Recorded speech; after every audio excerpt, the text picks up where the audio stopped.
Hey, you there. Thank you for watching, and welcome to Forge Lines Forever. Today I have a 6v6 custom match here on the most amazing Neuroxis map generator on Viewer Wednesdays, which means one of you sent me this replay. Their name is down in the description.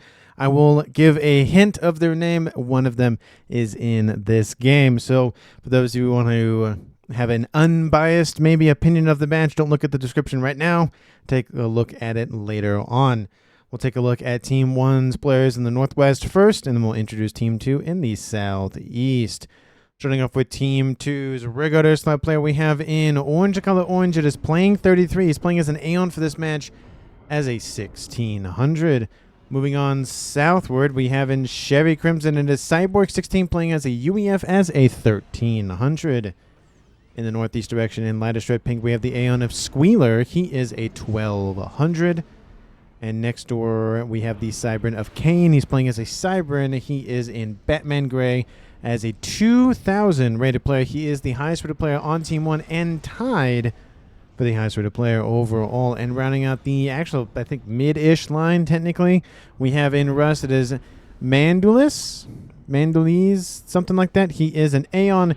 He is a 1200. And rounding out Team 1, we have in Snow White, aptly named Frost Monster. He is an Aeon as well. He is a 1300. So for Team 1 side of the map, they have one UEF and one Cyber. Then they have 4 Aeon and then 0 Seraphim. So no Seraphim on Team 1. Moving on to Team 2's regular side player, we have in Regal Purple, it is Valan Surma. I think is how you say his name. He is an Aeon.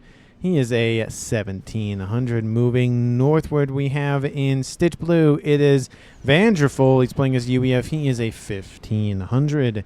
In Barbie Pink to his southwest, we have Jumbo Sack 4 playing as an Aeon as well. He is a 1200. In Ruby Red for Team 2, we have the UEF of Sui. He's playing as a 2000 rated player. He is the highest rated player on his team of Team 2, and tied with Kane of Team 1 for the highest rated player overall. And rounding out the midsection for Team 2, we have in Tropical Ocean Blue, it is Pokerstein. I think I say his name. He is a Cybran. He is an 1100. And then in Team 2's front line, we have in Forest Green the best color, of course.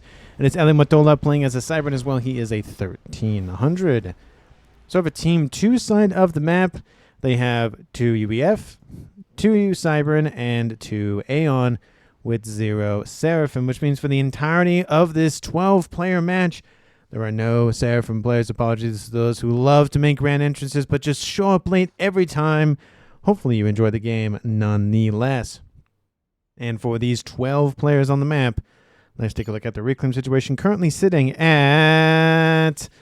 Ooh, that's not super great in terms of reclaim. That's 6,000 mass in total, divvied up between 12 players. Means at about 500 mass, which, again, it's something. It's better than 200 mass per player, to be fair, but it's not that much, to be honest. And in terms of mexes, the map does offer a little bit more in mex count. We'll say Team 2 is in the northeast there. That's their twin mex there. And then we'll say this is their quad mechs here in the middle. So they have those 2 over here in the northeast, and then they have another quad mechs here where we see Team 2's Alamatola hanging out, and then 2 quads on the southern side, most likely going either to Valone or Pokerstein. Of course, the customary one-up started in between the players' bases, and there are some mexes in the middle of the map. The map, honestly, it's pretty open in terms of land, but there are sections of the map that are pretty much going to be maybe ignored just because of the land issues, because of the pathfinding nonsense. We have this huge mountain range over here to the west. There is an avenue to send troops this way, but it is a small aperture, so I don't expect much in the way of action this way, especially when we get to T3, T4 stage. Maybe some run-bys in Team 1 or so, but probably not more than that. I wouldn't be surprised if Team 1 builds a nice little wall PD here. Team 2 does the same thing there, then they kind of just leave it there. We might see some units try to do some distance building on these plateaus in the southwest over here, just either up or down. But again, it's the same situation where Team 1 could just build a wall, a PD, and call it a day and not really have to worry about it. So I highly doubt we'll see a lot of action. Maybe. Who knows? I've been proven wrong a lot. So we will see. We do have some gun upgrades being started and completed by Team 2 and Team 1's players. We have gun range done for Frost. We have gun done for Mandulis. We have gun done for Ali Motella. He's starting stealth now. We also have gun in the north. He's guarding his stealth upgrade now. His speed upgrade now. We do see Kane is over here to the east hanging out. And in terms of comm distribution, it looks like everybody on Team 1 has left their main base to the middle of the map. Team 2 has done the exact same thing, except for Pokerstein, who is staying in his base for now. We do see gun started for Team 1's Kane, and then gun advanced range started for Mandulis right next door to him. It looks like the comm action might occur first between the red players of Team 1 Cyborg and Team 2 Sui. Those are, I think, the closest in terms of distance between one another. We do see stealth is almost done for Elementality. He might just go straight for Nano, and then in the east we have gun for Evangelival, who does have a drone also on board. A sensor package started for Team 1's playing 33. And of course, for those of you who haven't played Expedition 33, I would highly recommend that game. Such a good game. Cannot talk more about it. Such a good game. So good. Anyway, gun range started here for Valone in the middle. Looks like gun is almost done for Cyborg, as well as his opponent of Sweet. We do see gun speed started for Jumbo in the middle. He'll probably go for range right after that. And it looks like it's going to just be a lot of building up of upgrades and just eco a little bit. We do see Team 1 and Team 2 at the 320 mark in terms of mass per second. We do see Nano Repair now started for Alamatola right next door to Valone. And we do see that gun is slowing down a little bit for Vanderful. Looks like he's paused it right now, probably going for more power or mass. Stealth started for Kane. Shield started for Mandulis. And Team 1 starting to push in a little bit more. They're not there just yet, but they are starting to claim those middle mexes there. We do see a couple of units running around for Team 1's Kane against that of Vanderful. He's sending in some strikers to deal with that. We do see multiple mexes are offline. Not great for Team 2's eco there. We do see that fire base in the northeast. Just again securing that corner of the map. I don't expect again that much to happen up there. We'll see though. We do see Chrono Dampener started here for Frost Monster. It's very rare to see that upgrade on Aeons. It's usually just the shield upgrade, to be honest, on board those Aeon commanders. But hey, I love the change of pace nonetheless. And with 4 Aeons on Team 1 and then 2 on Team 2, I mean, the likelihood that someone goes for a different upgrade is decently high. We do see that comm action does occur between the UEFs of Sui and Cyborg. We do see in the middle, though, comm action has occurred between Jumbo and Frost. Jumbo has the shield online, and I don't know if his power reserves are struggling a little bit, but it's not working as of right now. We do see the regens coming back online. We do see on the western side it's starting to be run over, and I think I have to start splitting things up because it is going crazy. I'll move over here to the east for the right side and move over here to the west for the left side. We do see Sui is pretty much full health and some veterancy. We do see Cyborg has dropped to about 50%, but he almost has 2-star. He needs maybe 2 more kills. Maybe a T2 unit might be more than enough. Oh, he needs 1 more kill. There it is. He's now a little bit over 50% of those hit points now. And now we see it's Kane and Mandulis versus Team 2's Vanderful Gun Drone versus Gun Stealth, and then Gun Advanced Range Speed, and of course the shield. So it's Aeon Sniper Mini Tank for Team 1. We do see a couple of PD online for Vanderful that might encourage him to fall back. Cyborg continuing to just batter Sui's comm. He's dropped to about 50% now. Advanced Range started here for Valone. He almost done with that. We do see Squeal in the middle getting some T2 PD. We do see a little bit of action between Jumbo and Frost Monster once again. And then Team 1 Cyborg continuing to fall back. He has some PD now online to help that retreat go well. Suri has gained a little bit of territory and that quad max position now that Team 1 just held. So a little bit more mass in Team 2's coffers. But again, in terms of total mass per second, right now Team 1 is winning. And it's a 2v1 action over here in the east. Not going well for Team 2's Vanderful. And I'm going to hopefully get that pretty quickly because I don't want anybody to die without me knowing about it. At least T2 started on Sweetstone, get some hit points back and also get some mexes and get some shielding and all the everything on that western front. Shield started for Valone. He's getting his Aeon Sniper Mini Tank online. Team 1's Squealer getting some PD, TMD. I would like to see a shield and some flak, but he has 2 of the 4, which, you know, that's not that bad. That's 50%. It's better than 25 or 0%. Team 2's Pokerstein still hasn't left his side of the map. I mean, he hasn't even ventured super far out, but again, he's focusing on eco, and he's currently sitting at 77. That is the almost the second highest for Team 2. Ballone's at 100, and then Team 1's Kane is a little bit over that, with Squealer following closely behind them. So some players getting into about the triple digits, some players getting pretty close. Those ecos are starting to get it pretty high. But Team 1 is starting to pull away, though. Average, well, not average, but total, it's about 90 to 80 or so mass in Team 1's favor. Shield field for Cyborg. Again, it's not my favorite UEF upgrade, but it does have its place. It's probably going to get ripped apart pretty quickly, though, especially with the mass amount of Team 1 forces here for Team 2. Sweet. We do see some forces from Pokerstein as well here. Now the Matolo's over here with a gun and Nanocom online.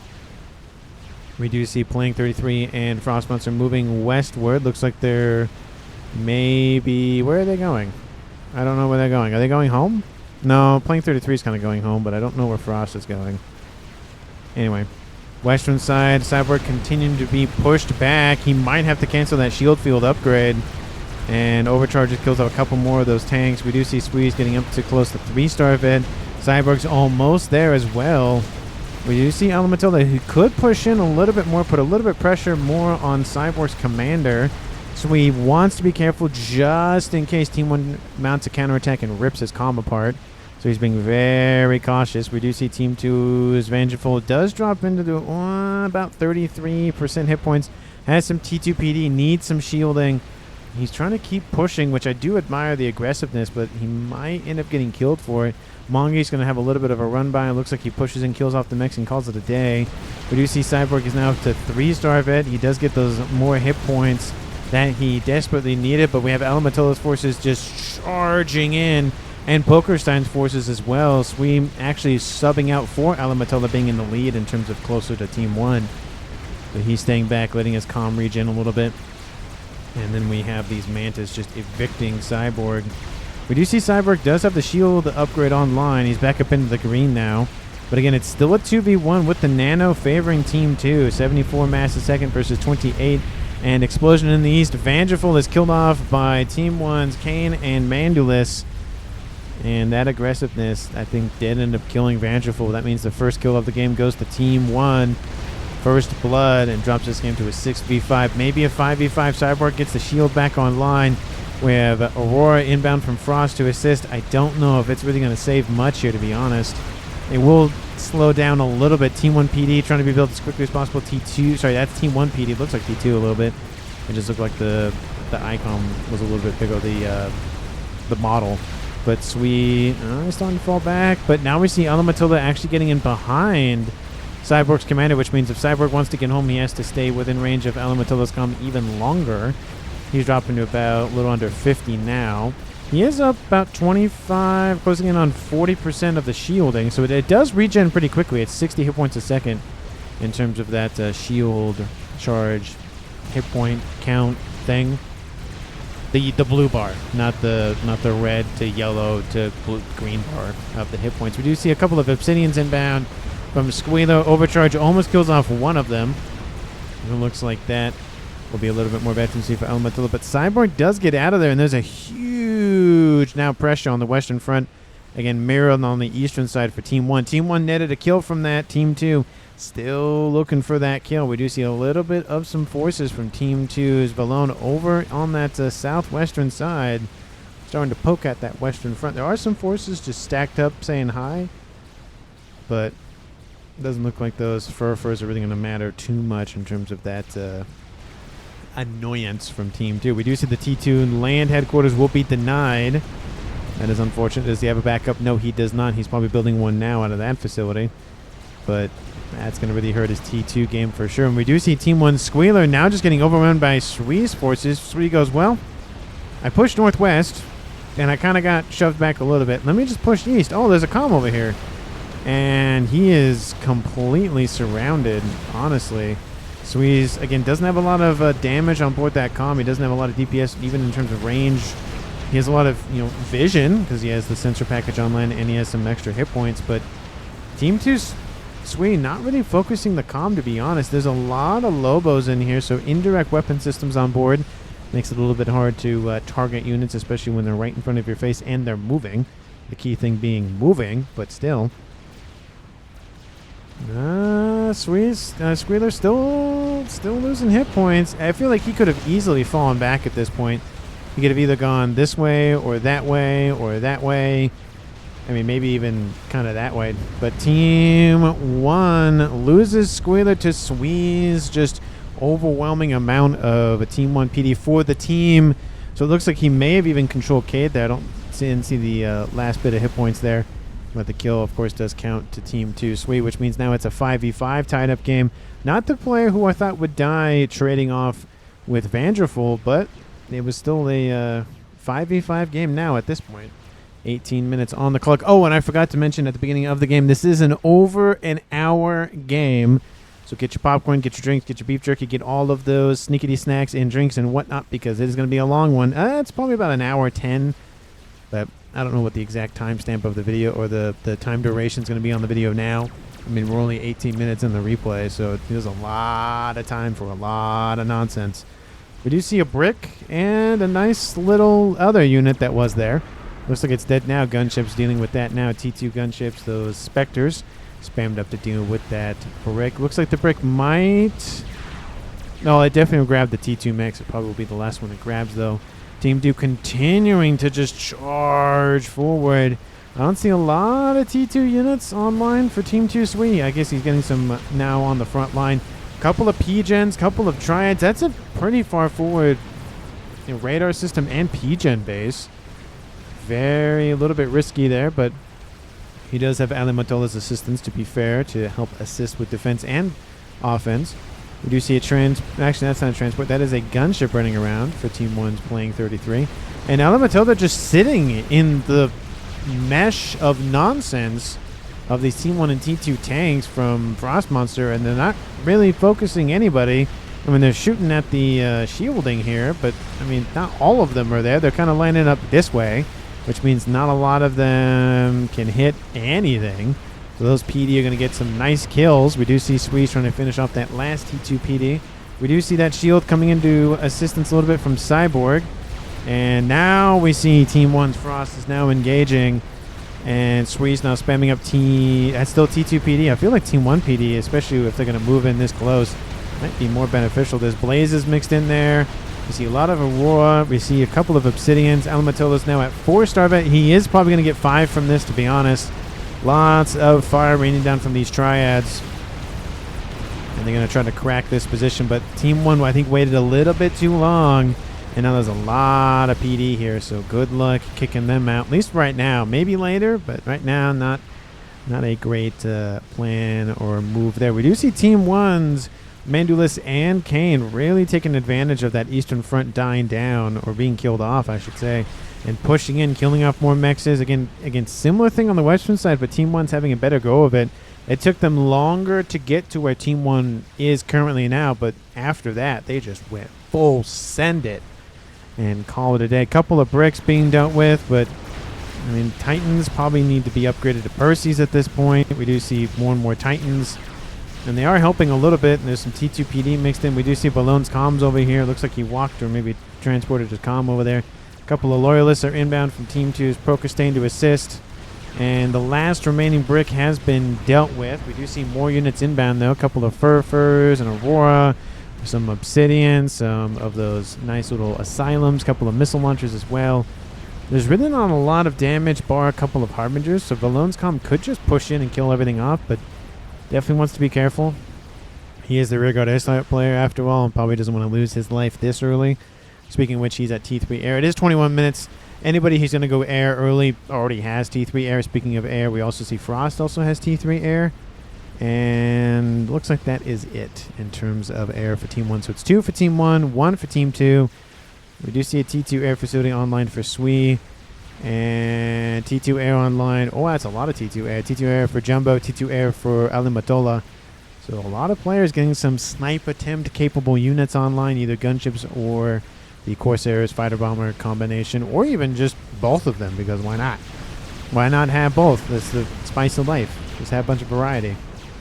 Corsairs, speaking of which, running around for Pokerstein to assist in pushing back Team 1. And Laser, 22-22, I think, is what I clocked it as in terms of starting the laser upgrade maybe a little bit sooner than that, just because the upgrade's not progressing super quickly. But he's at 3-star vet, and it's going to give him a lot of firepower. We do see Team 2 makes a comment. Looks like Vanderful says, hey, pull these forces back. Talking to Jumbo about that. Looks like there's a couple of sniper bots, looks like online, starting to poke and prod at them. Team 2 being a little bit more cautious with pushing in. If they do push in, they might want to just confirm that they can grab that base and wipe out mostly everything there. A couple of gunships moving on the southwestern side. Looks like this might be a target. T2 Air is online, getting some engineers. They probably need some flak. They don't have that much. No shielding, no anything online, really. We do see he is going for flak now, but maybe a little bit too late. It is restorers, to be fair, so the air to ground is not great, but again, it just determines how fast Team 1's, let's see, playing 33 is responsive to going after the engineers and the flak rather than going after the structures and everything else. We have Harbingers being focused on by Blazes and by Harbingers and by Percy's. Oh my. We have a couple of Harbingers moving in to act as a buffer for Kane's comm. We do see Mandula starting to maybe fall back. Monkey Lord online for Team 1's double base player of Frost. And then Team 2, that double base did go to Jumbo. ASF's, they're positioning, they're running around. Titans are moving in. That flank did drive away those gunships, but unfortunately it doesn't drive away the Titan that's right there. So that's a little unfortunate. T2 landed quarters, is that his only one? That is his only one, but again, he does have T3 air, so if he just wanted to go for for land for a little bit, that would work, but he will lose that headquarters nonetheless. It's unfortunate, but maybe should have built it over here and then had that as a satellite facility almost. Not an actual Novax satellite being off-site. Different definitions for satellite. Anyway, I have to correct myself because there's actually a satellite in this game. I'm going, no, not like that. We do see Monkey Lloyd starting to roam around the middle here, kind of keep Team 2 at bay a little bit, at least going this way. Again, not a lot of action now. A lot of the momentum has kind of just simmered. We do see Alamatola and Sweet still here. It looks like Alamatola's going to stay there for now. Definitely needs more shielding. Does have a lot of TMD. Lots of TMD. Maybe he's going to go for Billy Nuke. That would be interesting right there. No, he's going to go for shield. One can hope. I love the Billy Nuke. Such a good upgrade on board the comms. Such a good upgrade. Lasers now progressing to almost 40%. And nothing really else happening for Team 1 on the eastern side. Looks like, again, both teams are kind of just dying down the action a little bit. In terms of eco, it's 1.4 to 1.3, so nothing really crazy in the lead for Team 1 at this point in the game. Being up 100 mass a second at like 5 to 10 minutes makes a difference, but double more than that time, it's not that much. The percentage-wise is the thing I focus on. Is Team 1 producing double the amount, a third of the amount, 500% of the amount, like that kind of numbers, versus Team 1 is producing 100 more mass flat from 10 minutes to 1 hour. It's like, that 100 mass kind of feels less significant as the game progresses. Actually, I'm going to kill this lad, says Frost. So he's talking to Sweet. Well, he does have the shield upgrade. He's almost at 40,000 hit points. It's at 19,000 shield and then 19,600 hull plating. So he's at 38,600. So he's closing in on that 40K. Not as much as a Seraphim comp, which again, in a 12-player game, I'm a little surprised nobody went for Seraphim. I mean, if they went all random and no one got Seraphim, I would say one thing, like the chance of that is kind of low. But if they all picked their factions, that's a different story.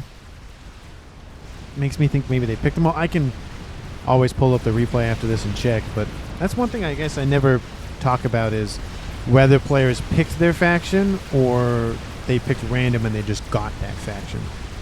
So that is maybe something I could bring up sometimes if I remember to do that. I make comments during replays and then I just forget that I make comments. But Team 2's base not looking great, but again, that's a lot of T2 PD. Couple of where's that AA at that I kind of maybe mentioned earlier? If he deals with the Monkey Lord, that's one thing, but if he deals, the overcharge went into the, it's going to be close. Sweet. I'm going to slow it down just a little bit so we can see the exact number. He does, and again, with a lot of assistance from Team 2's Alamatola, to be fair, Kills off the Monkey Lord, so Frost does not kill off his intended target. I do see the Absolver shooting at the shielding. I do see that. Restores inbound for the fight above the base. Looks like the numbers maybe favor Team 2. Oh, the turns definitely favor Team 2. And that's somewhat evident. Team 2 going to continue to chase them down. They get a little bit more A. Oh, they turn around. There's a little bit of AA up here, but it's not a whole lot. That's a great win for Team 2 in air. That's probably about 50 or so. So air dominance. Almost. I'd say pretty close to it. There's obviously that random ASF just flying around for both teams. A couple of units are starting to break through for Team 2. And that shielding, it's not holding out too well, but it's not terrible. Monkey Lord, of course, being reclaimed right on the spot. We have bricks moving in this way. We do see the middle of the map being churned and pushed back. Frost loses that base. Pokerstein goes, well, if you're going to push the Monkey Lord in, I'm just going to push against you. Eastern side looks like a little bit more pushback. Kind of a coordinated effort by actually Jumbo's both bases, the one on the east and the one on the west. Technically, this is his main base back here, but, that's his probably becoming his new home. His T3 land headquarters is here. It's Aeon and UEF, so he has access to, again, the best T3 land unit in the game, and can't change my mind. No. Best one in the game, hands down. It's not so versatile, but it's so useful in so many engagements, especially when you have so many units to shoot. Well, if you have a lot of Team 1 spam, again, that's probably one really use case, but again. Anyway, Nano is starting here for Kane after the laser. He's going for cloaking, most likely, with the laser upgrade on board. Team 2 could go for an Omni in the middle and kind of nullify that. We'll see if they do. 30 minutes almost and no Omni from anybody? That's not necessarily true. If Frost has it, I wouldn't see it because the highlights around the radar are white. So it's white on white, which is kind of hard to distinguish. See, this is why I wish they would invert things sometimes. That way you can see stuff better. SMD is online for him. Lovely to see that. We do see Team 2 is making a charge against Frost Monster's base. Not a lot of forces are moving together, so it gives Frost Monster a little bit more of a shooting gallery. He doesn't have to worry about too much. He does have the first shield online, but more bricks are coming into range. Restorers are inbound from Team 1's playing to assist. Frost starting to lose about 8,000 hit points now at this point. He does have 1-star event. T3 Mexers are actually more of the focus than Frost Com. T3 P-Gen kills off that brick, but hey, Frost loses some, power, so that's that. We do see Sui moving into assist. A little bit of some revenge, it looks like. Some counterattacking from Team 2 Sui onto his attacker with the Monkey Lord. And Frost continues being pushed back. T3 Mex is being eliminated. Not a lot of AA, actually, from Team 2, which they had more down here when the gunships attacked, but I don't know where they all went. We do see the GCs online. Nice grab there. He would have lost more of his base if it wasn't for that.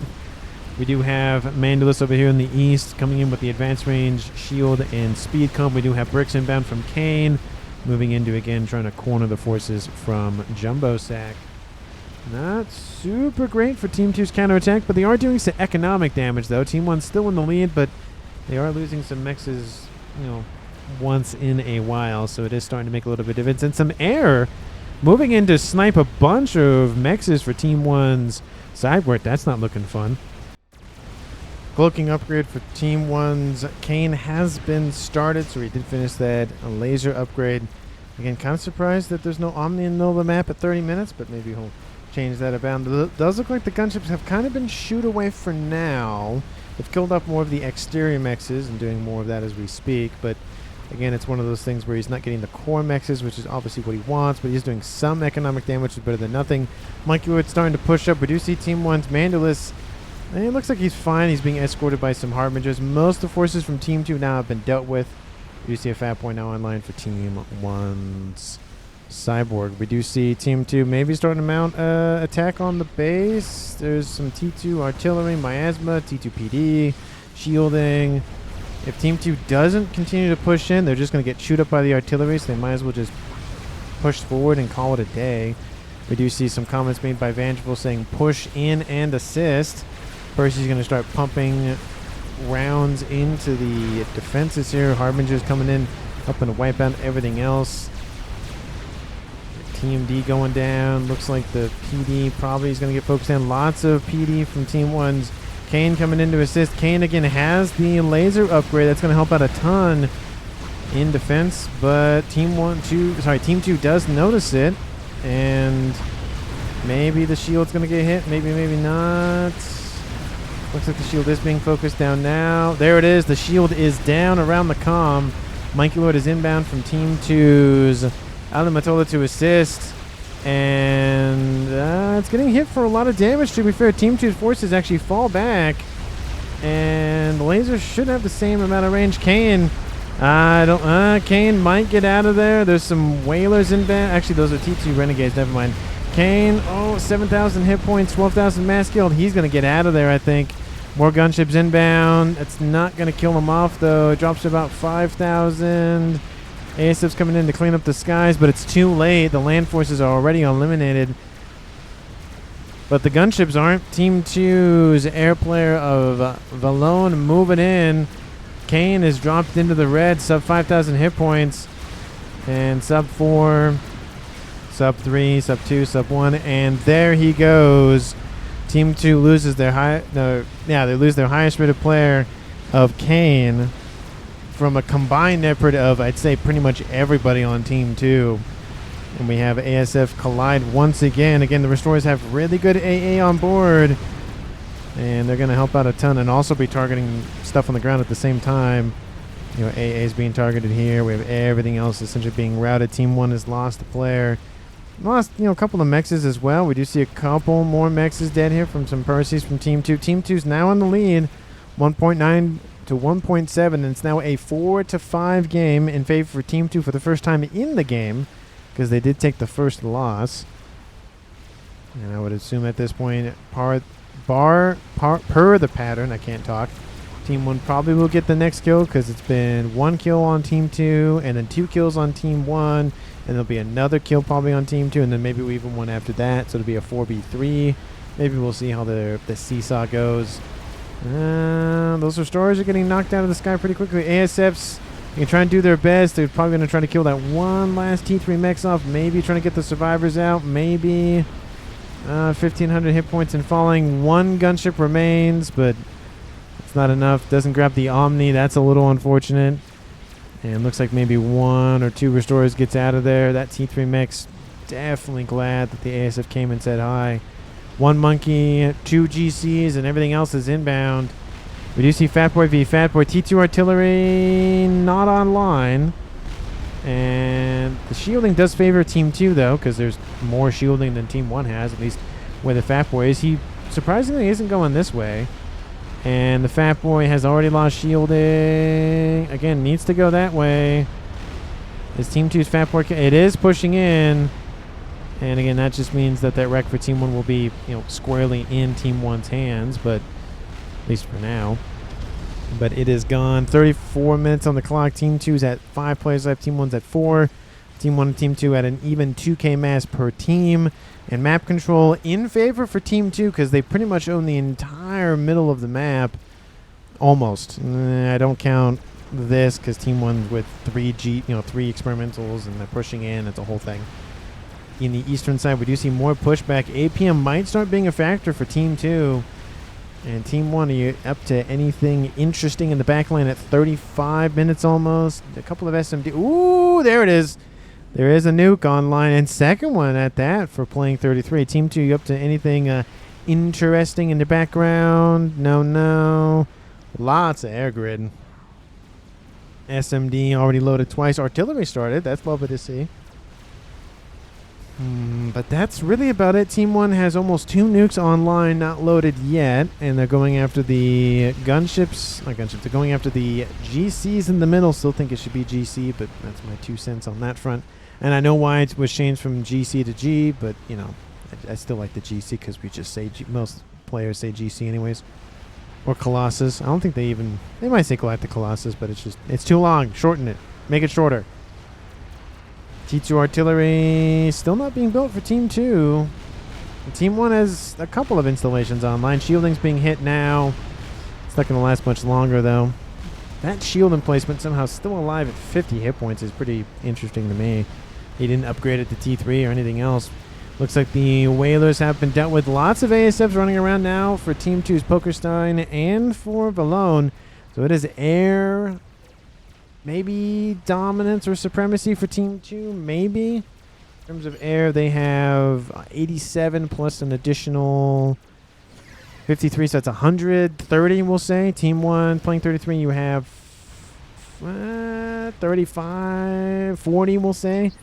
And then a couple more ASFs, so it's closing in on air supremacy, but it's not there just yet. GC is down. Restorers are targeting the Monkey Lord now, killing off the weaker of the three. This one died, and this one of the two replaced it.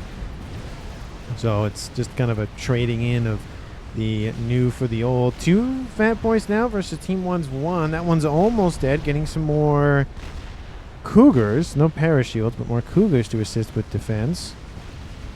And Restorers do not kill off the Monkey Lord. I guess they push in for a little bit, try to go after Frost. Frost now has the heavy shield online. He's not going to get hit that second time.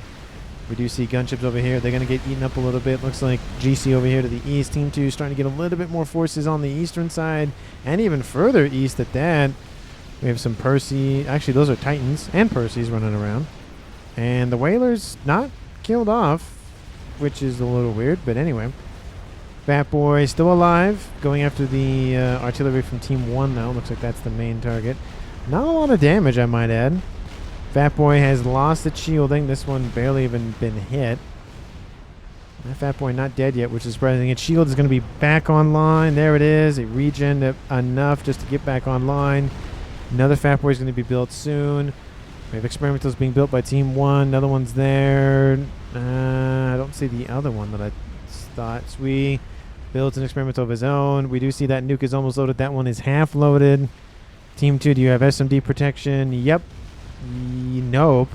Nope. I feel like that's going to be a target.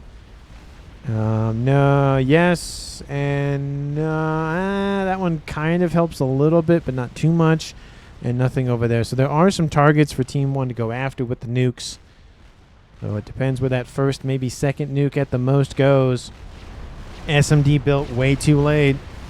Team 2 must know about the new. No, they don't. It's scout 4 nukes, but they see all the engineers. They're thinking that's maybe a nuke, but it is actually a quantum gateway. So it's kind of a different issue, but similar concern nonetheless. 2 monkeys, 1 crab, and 2 GCs, 1 monkey. So range goes to Team 2. Hit points go to Team 1. There's the nuke, and Sui. Are you going to get it? Oh, he knows immediately. Like, nope. He's getting out of there. Fat Boy's actually going to push in because it's either that or he loses them straight up. So he might as well do some damage on the way out at least. He needs to get out of there. That nuke doesn't have very far to travel. It's almost a 20 by 20, but it's still, about half the distance of the map. Depends where that nuke's going to land. It might clip this Fat Boy. This one, that one's not looking too hot. The shield is down. That's why I say that. SMD. Oh. Is he going to be close? He's going to keep going. Oh, kaboom. It gets just singed a little bit on the way out, but nothing too bad. That base that was vexing Team 1 for a while is now dead, but maybe they awoke a sleeping giant or something. Or is it giant or dragon? I think it's a sleeping dragon. Anyway, it doesn't matter. Those Fat Boys are pushing in, and really there's not a lot of defense for Team 1, to be honest. This Fat Boy's almost lost its entire hit points. This one's going to probably sub out for it. Gunships are inbound to maybe just kick it into the grave just a little bit more. We have some T3 missiles moving in, killing off. I don't know what they're going after. I mean, that's a T2 mech, but, that's 6 mass a second. It makes a difference. Team 2 heavily in the lead for Eco. It's 2.4 to 1.9. That Fat Boy does die. This one from Team 1 still alive. And now at 1 star vet. And that Fat Boy is almost in the green. We have more Fat Boys here from Team 1 side. Just got built more Fat Boys. Nuke is inbound. He's going to nuke Sui again. Just continuing to shove him back with the nukes. And again, it is helping protect that western front, but I feel like the first nuke was warranted. It killed off the base. It's been annoying for a while. The second one, maybe not as much. You know, there's SMDs. Oh, that one's actually loaded, to be fair. But, you know, there's a base over here that's unprotected. There's technically a base over here that maybe is protected. Maybe not. I feel like there might have been other avenues. This one has 2 SMDs loaded, so never mind. Oh, there's some strats over here. That's interesting.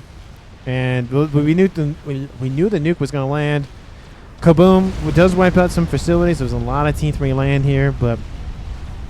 You know, I feel like that's such a missed opportunity. No AA says Team 1's Frost. Gunships are inbound.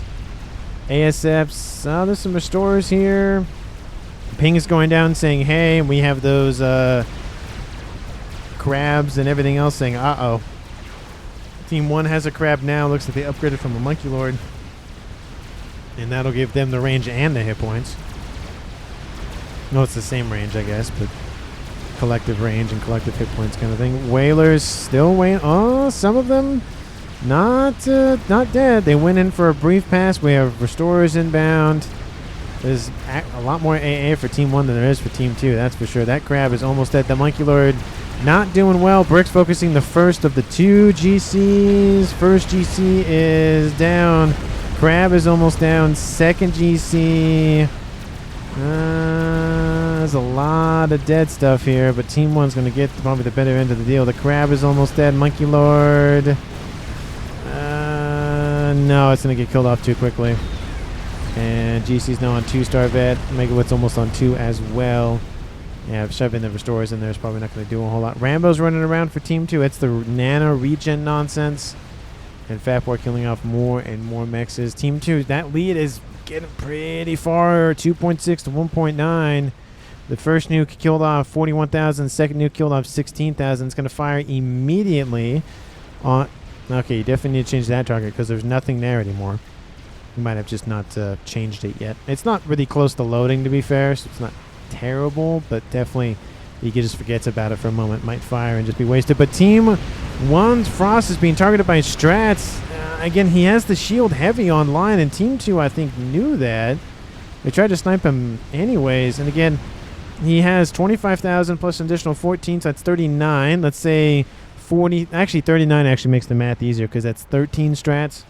But he'll regen a little bit, so you have to plan for at least 14. And then you have to plan for maybe some of them dying on the way there. So maybe plan for like 20. And you just... Did the shield even crack? No, but it's almost gone though. But artillery is online for Team 2. However, it's targeting the T3 air headquarters. And that is a snipe. Nice grab there from Balone, I would imagine. But again, it is almost a 20 by 20. That is the max range about. So everything for Team 1 up here to the northwest for Plank 33 is out of range. Unless somebody goes for a bigger object. SACU blows up. Another GC is down. But in terms of netting kills for Experimentals, Team 1's definitely in the lead. Granted, Monkey Lords don't have a lot of HP, but they do have some. We do see 2 GCs in from the east. There's that Megalith that's on 2-star vet. That's going to help say go away. Team 1 Strat Bomber is helping to thin the herd a little bit. Now there's another nuke. Did it change targets? Or it's from Team 2. One or the other. Nope, it's from Team 1. Where is this going, though? Fat Boy, one of them is still alive. And this game on the western side turning very much in favor for Team 1 now. ASF, inbound for gunship and Strat Bomber protection. Looks like it's going for this base in the middle. There's a lot of PD here. A couple of artillery emplacements, a couple of P-gens. There's an SMD back here. It's not loaded. The question is, did it go further back? Or did it just go straight for the base? I think it went straight for the base. There's some mexes here, nothing too crazy though, but kaboom! That's the whole base dead. There's actually 4 mexes. That's a quad mex there. And Fat Boy overpowers that Fat Boy. That one's dead on the western side. The end of the Fat Boy era for Team 2 Sweet has unfortunately collapsed. No more Fat Boys for him, at least for now. No more ice cream sandwiches. But he is getting an artillery emplacement, which again is great for Team 2. However, it does not have range to target everything in the game. You would have to go for T4, you'd have to go for Nuke, you'd have to go for something else. Because you can hit every base but the one in the corner So, and that corner is kind of big, and he does have one SMD. Feel like there should be another one dotted somewhere in his base. If that was the one critique I would say, is just get a backup just in case, because you never know. So, and same thing goes for Team 2's Valone. Just getting another SMD. It's a huge air grid, and one nuke would not be able to kill off everything unless it was a YOLO. Then a YOLO would probably kill off everything. But a regular nuke. Another nuke, speaking of which, outbound from Team 1's playing 33. That's number 4. And all 3 of them have landed so far. I feel like this one might be the first shot down. SMD is loaded. SMD is not. This is going to be close. SMD is loaded. It's going westward. He doesn't think there's an SMD there, but there definitely is. And there's 3 of them loaded, actually. So that is a lots of anti-nuke firepower. 45 minutes on the clock. Let me know down in the comments who you think is going to currently win this game. Of course, if you haven't done so already, please like the video and subscribe to the channel. And again, thank you so much to the person who sent me this replay. Their name is down in the description. Again, as a reminder, that player is in the game. I'm not saying if he's dead or not as of the moment, but I don't want anybody to be influenced by, like, oh, okay, this person's, team is going to win because he's on that team. Sometimes players send me games that they lose because it's just that good of a game. Sometimes they don't. I feel like the trend is usually players send games that they won. I feel like that's kind of like, hey, I won, or this was a really fun game nonetheless, or whatever. So watch it and replay it or cast it, whatnot. But it doesn't grab that P-Gen, but the rest of that air grid is not looking good. But anyway, so again, I just don't want to influence anybody's like, oh, I already know how the match is going to end because I saw whose replay this was. So, or who sent you the replay. There's a large push down the middle. We have 2 GCs. We have 2 crabs behind those. Team 1 has 4 crabs, and then they have 4. That's a lot of firepower right there. Team 2 has half of that, just straight in GCs and Megas. Team 2 has 2. Team 2 has 2. Team 1 has 4 and 4. So not great in the firepower. A nuke would be a nice equalizer, at least for the most part, if they could land it pretty well. And there's a lot of ASF. I mean, there's a lot of them flying around, but not a lot of in the air. Well, we see more strats down there. SACUs going for more, looks like more just RAS all day. And yeah, the eco, I mean, you can win games with eco. I've seen it done, and bury the other opponent in mass and whatnot.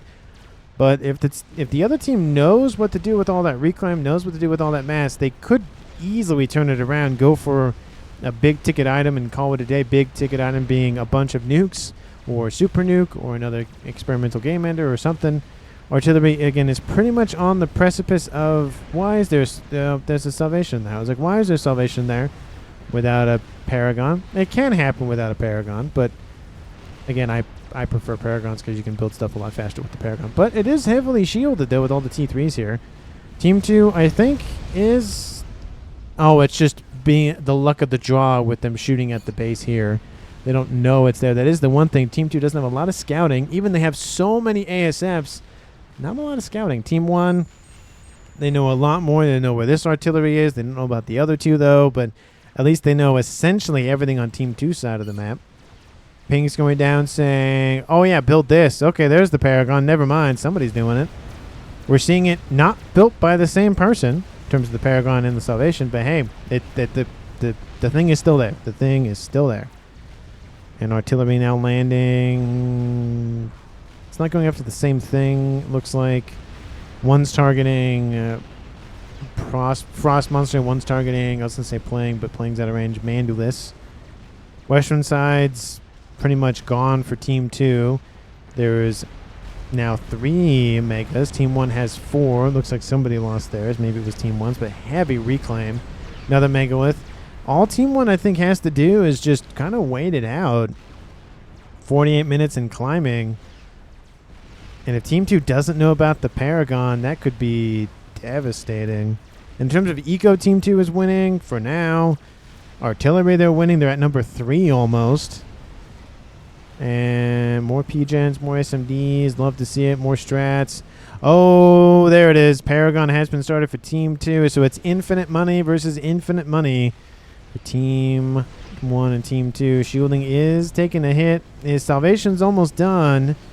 And I would surmise that the air grid and the artillery and everything else is going to be targeted on Team 2 side of the map. Nuke is inbound. SMD is loaded 3 times over, in fact. So that nuke will be shot down. We do see some strats inbound from Team 2's Poker and from... I was going to say Shocker, but Valone, because they are called Shockers. What? Strap Bomber? Not Strap Bombers, the Fat Boys? There is a bug there. It's almost killed off the one on the left. If they split, they could probably get both of them. And yeah, this would help out a ton. There's a lot of bricks inbound. And looks like they're going to probably just focus fire on one of them first. You can split off. You're going to over-damage the thing and kill it off. Well, yeah, it's dead. It's dead, Jim. It's dead. ASF's wipeout is a huge chunk of the bombers. The bug almost kills off the second fatty. Almost being the key word in that statement. Only one bomb will make it or need be made. There it is. All 3 Fat Boys are dead. Almost 2 killed off by the bug alone. And then the 1 and the remainder killed off by the strats. Salvation is firing. Team 2 probably is going to be aware of it here shortly. Frost is receiving a ton of firepower from Swede, though. Look at this. His shielding is collapsing. Looks like the SMD is the target. Team 1 has a backup one there. Is there a nuke from Team 2 anywhere? Okay, no shield. I was going to say Salvation. No shield for that Paragon. Satellite being built. No shield for you. Only 1 shield for you. Oh, yeah, there it is. Targeting the air grid. Spam some shield, says Vanderful. I'm building. Okay. Don't know why that is a thing, but okay. SMD is down, so if Team 2 targets that, they might be able to wipe out this base for Mandulus if they have a nuke, which the answer to that question is most likely a no, because I don't see anything with the nuke symbol on it. Team 1, there's the two, well, actually the missile icons, I should say. That one's killed off 99,900. Almost. And shielding is it's holding. We do see some engineers assisting and some RAS, SACUs and whatnot. Hole in the air grid. That's not looking good. Paragon's over 50%. How's Team 1's playing 33's Paragon? It's over 75%. Hold on. Let's do this. I'm gonna split things for a moment. I'm gonna look at. Let's see. Is it about the same? I think it's like about. It's a little faster for Team 1, but for Team 2, but it's gonna Team 2's is gonna finish after Team 1's. So it might just come down to who targets who at this point. Oh, looks like Valone's gonna be targeted. Oh, he's gonna walk into the shielding for the emissary. That's not great. Satellite online. SSU is being spammed up for more more eco, more RAS. I help you, says Sweet. There it is. Sharing of some load from Team 2. Love to see it. There's another nuke inbound, and now the Paragon is almost built, which means all of the everything will soon be built. SMDs being built everywhere, of course. Salvation's still alive. Some of the pigeons are being hit, though, for Mandulus. How's his power doing? Actually, not that bad. Not that bad. And... ooh, there's the artillery. It's only going to take a couple more volleys. Oh, the eye goes down. They had an eye. I don't see them using it that much. Oh, they saw a bunch more stuff up there. They probably were using the eye, but they missed the Paragon right there. They know about the Salvation. There goes a nuke. Kills off a whole bunch of forces. And damages a lot of GCs. 54,000 now for that one. Sat somewhere, says Frost, talking about somewhere for Sweet, it looks like. How is the Paragon? It's almost in the green. Lots of shielding. Love to see it. More and more and more and more. Love to see it.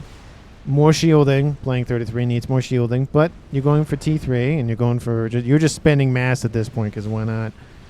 And I like it. And lots of SMDs being built. Love to see that. Satellite over the top, and that's going to really help pinpoint and kill off all of the shielding. Oh, there goes the pigeon right there. Oh, it doesn't get it. Oh, does he get the Salvation? No, 380 hit points remain. All it's going to take is just a nicely placed artillery shot. And Team 2 still has 2 of them. Looks like Paragon is almost done. We're going to have infinite money versus infinite money. The infinities will collide. That might be the thumbnail text. Shielding, not looking too great. There's an eye mixed in there as well. Are they assisting? Yep, they're assisting the shield regen. Oh, there it is. It's down. Target the emitter, or target the generator, I should say. Tomato, potato at that point. It's pretty much the same thing. It looks like pins going down there. Sweet. Gets that. Kills off a P-gen. That P-gen, there it is. There's the Salvation. Salvation is down. And Team 2's para does exist. I'm going to go there, and I think everybody knows where I'm going. It's going to look great.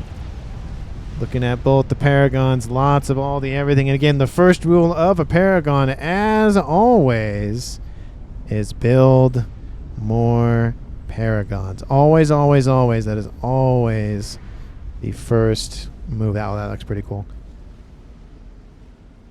Just build more of them. Always, always, always, always, always, always, always. Ah, there we go. Anyway. Before I forget, because sometimes I forget. Anyway. I would not forget, but sometimes I like to get the thumbnail done in the video. Sometimes I don't. It just depends on the day and how I feel. But 53 minutes in, again, players are building stuff. Because, again, Paragon, you don't get your value out of it immediately. It takes a couple minutes, 5 minutes, 10 minutes to really get that value flowing. Team 1 has spotted it, though. They know of its existence. Team 2, they probably still don't know. How are they going to know? Well, they're not going to know, I guess. Looks like that one did not actually take out the shielding, which is surprising. Oh, because we don't see the shield. That's why. I was like, it was supposed to be down. No, that's why. Shielding is staying kind of strong. Salvation still targeting the shielding. The Paragon. Salvation coming online. Ooh. On and offline for those shielding emplacements. Looks like some engineers from the UEF side of things were given over to Valone to assist. Yes, more shielding. All shielding every day, all day, every day. You can't stop building it. Can't stop charging it. Can't stop, can't stop, can't stop, won't stop. Artillery could be targeting a whole bunch of other stuff. I think going after a couple of SACUs at this point isn't really going to matter. You might as well go after other things. We have crabs being annihilated by... There's still no AA for Team 2.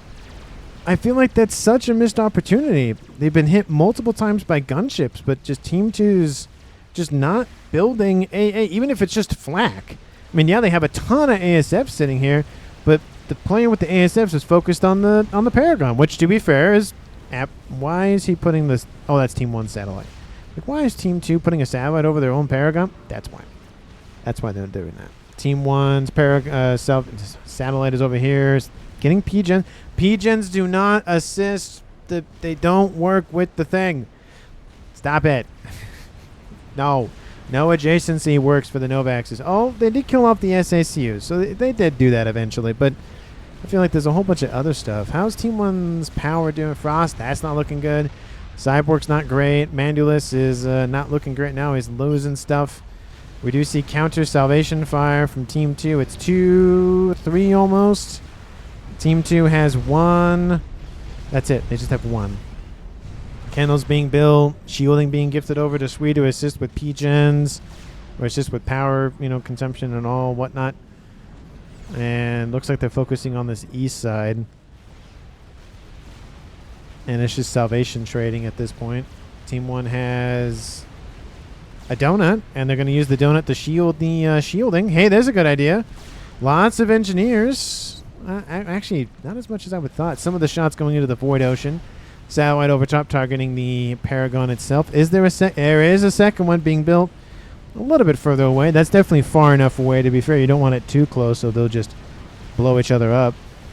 We have gunships going after all of the everything, targeting the AA. Definitely a smart move there. A little bit of counter pushing from Team 2. Team 1's Fat Boys pushing in. No power for the shielding. Ooh, that's like 66% of it. Almost 66% of a Fat Boy's hit points are just the shielding.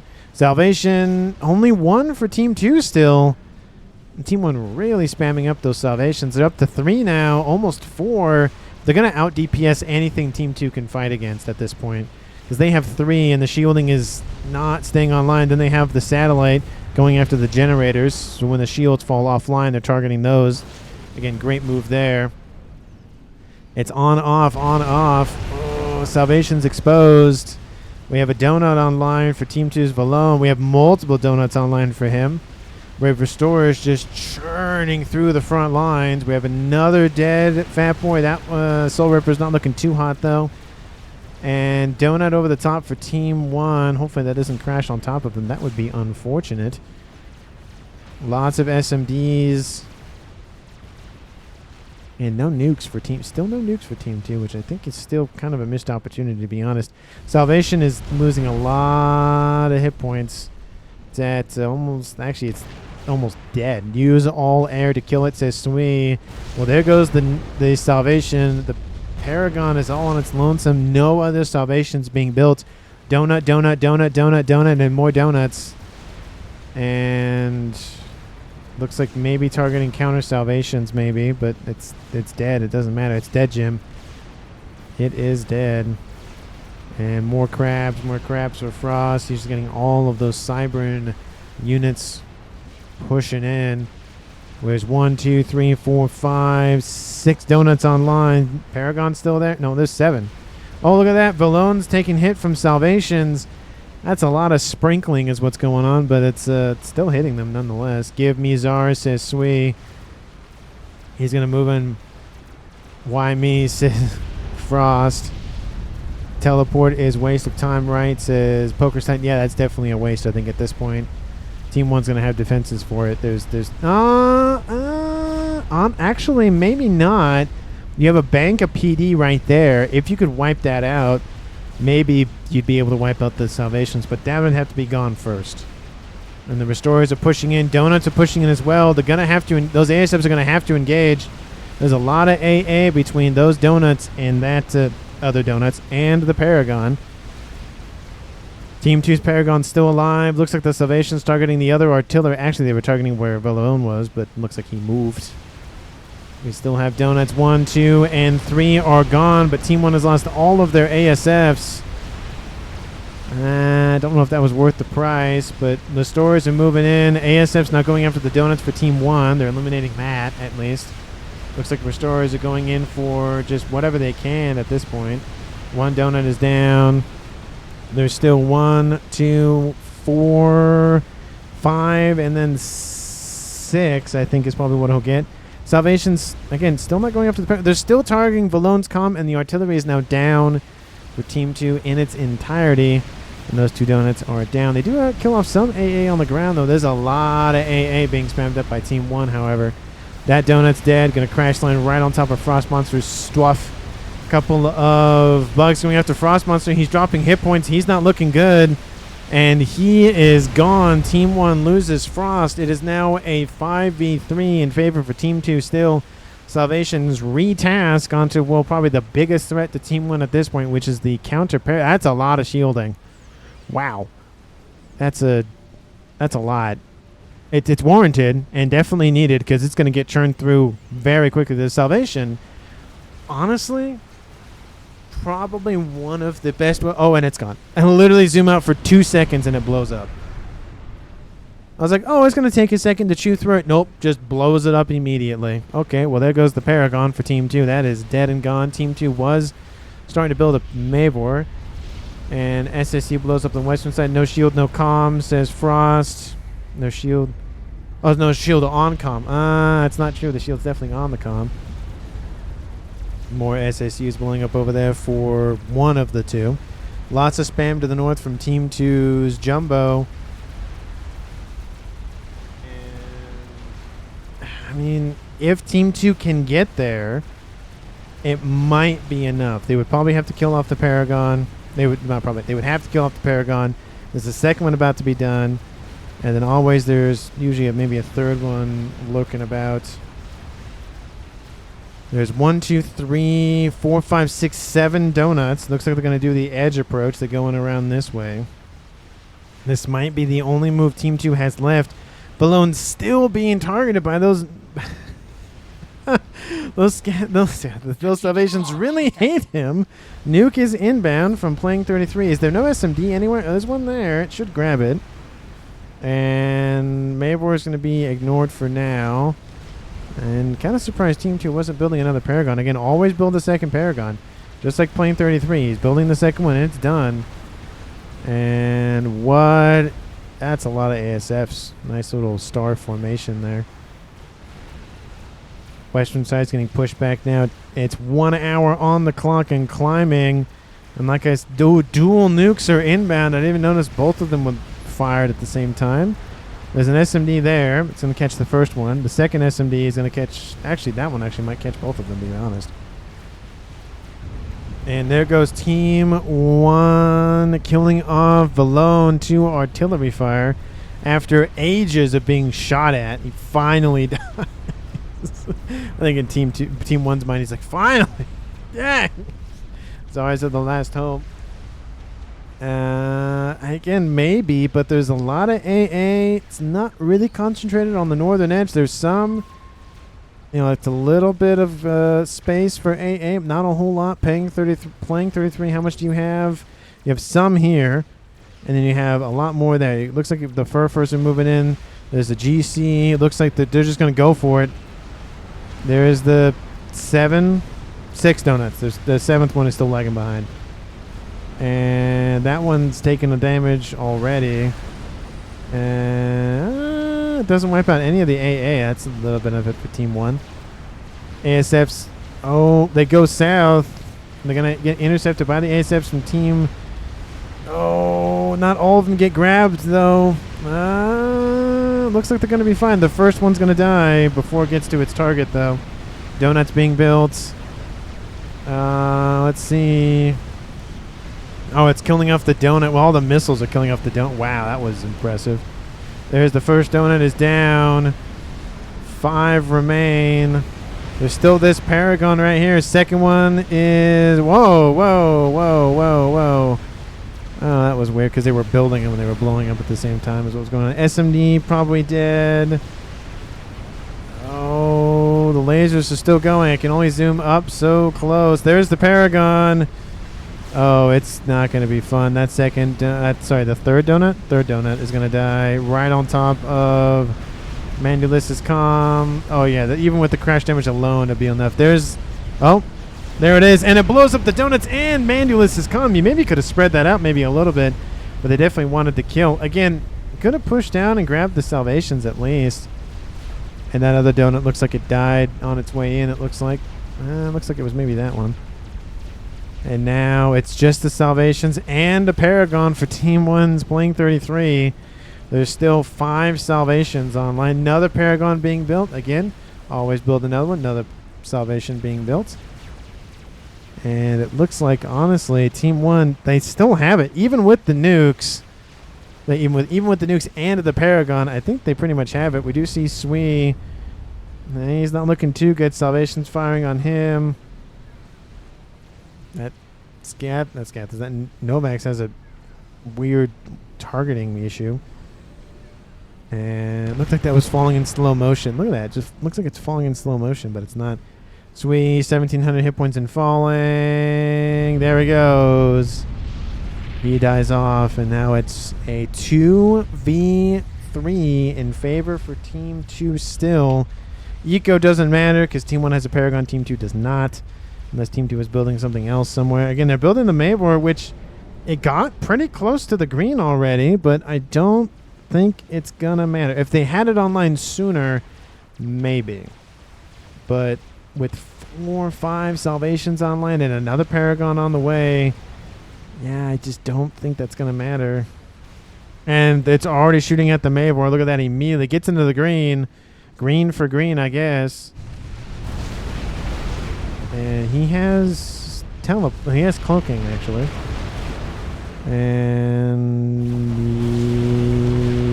yeah, that's gone. That's not being finished. Yep, there it is. Oh, and Pokerstein teleports in, kills off 1 salvation. If it was sooner, it might have made a difference. And third one is gone. Oh, shield comes back online for a moment. And another shield comes back online. Looks like some SACUs are inbound to deal with this intruder. And PD open fire. He needs to move a little bit closer. He's going to die before that. Salvation is down. There's another one that could take some hits, but no. He is killed off. Team 1 had some PD, but they had the SACUs is really what it came down to. And with that, 1 hour, 4 minutes, I mean, Team 2 has nothing. No artillery, no game enders, bunch of engineers, though, for whatever they're going to do with all those engineers. Oh, they're building the donuts. That's what they were doing. I mean, there's still, there's a lot of ground that Team 2 has access to, they're in control of, but their main bases are falling. Team 1, all they have to do is turtle. They don't really have to do anything else, to be honest. Just build paragons, build defenses, and call it a day. And donuts. Donuts, defenses, and paragons. That's it. Scout for comms, says Frost. I mean, there's only 2 comms left for Team 1, so it's a tied-up game once again, 2v2. 1 hour, 5 minutes in climbing. Satellites going after the remainder of the air grid for Team 2 as the Salvations target this little installation for Team 2's Jumbo. The donuts, and maybe if they spread out a little bit, maybe it would have made a difference. Again, killing off the Salvations definitely would have helped out. Maybe it would have let the Mavor get finished. Maybe. We have a bug chasing down a Tsar. First time for everything, I guess. That seems kind of weird. And targeting all the P-gens, there's nothing really that Team 2 can do. We have Team 2's Alamatilla down there in the south, and then we have Team 2's Jumbo over here in the east, hanging out next to some shielding that will just not turn on. 1 hour, 6 minutes in climbing. Megalith, I mean, it might kill off a GC, maybe. SACU is charging forth. It's a Rambo. It's running around having some fun.